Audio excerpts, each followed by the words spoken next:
Okay. We... Oh, wala na ko ng point. Sound hihapon. Okay. Dili pwede. No, lahi na siyang sound. Lahi na siyang... Smile, give na. Kahit man. Okay. Roll it back. That's it. Anak sa... Dili na ko ba na mong bataw. Alright. Again. Bahala ka lang ito tayo. Basta tama. Okay. Like, sit. Okay. We discourage them to do that. Pagawasan nila. Next. This is all. Ta. Kaya na siya kaupat na sa pag-ta. Again. Next. This is again.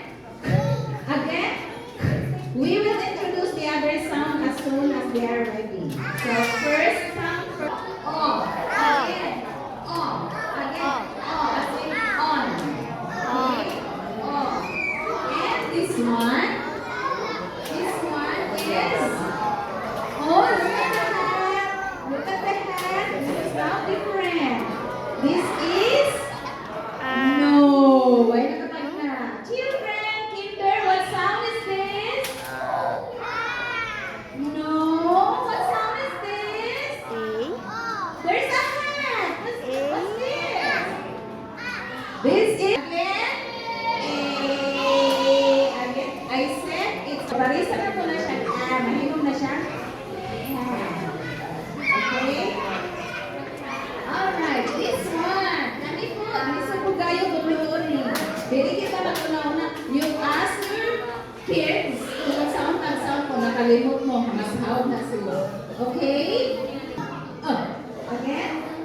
As in, Again. Just follow para makapractice. Go. Again. Go. And this one is, how do you sound it? Prolong ha. Ay, nakalimot na lang yung nag-prolong.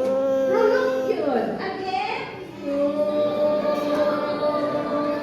Alright. This one. This is that. Wah. Gini. Wah. Okay. Again. Alright. This one. Our favorite. Alright. Next. This one is a long sound. This is I. Okay. The sound K is the same with C. Now there is an I. Oh, that's long. Oh. And how about this? Again, different from tuwang vibrate and lower lip. Alright. Hello. Next. Again. How about this? This is again. Alright. Like chat. Alright. Next. This is what letter is the prolonging of the sound. Again. Ayaw may pagawas hindi na. Kailangan ko. O diba? You see the difference? Next is ing. Again. Ing. Pinahagtik din na siya kaya para makakonect ang bata. For the next long sound. And the next is, how do you sound is wow? Dili na siya yang.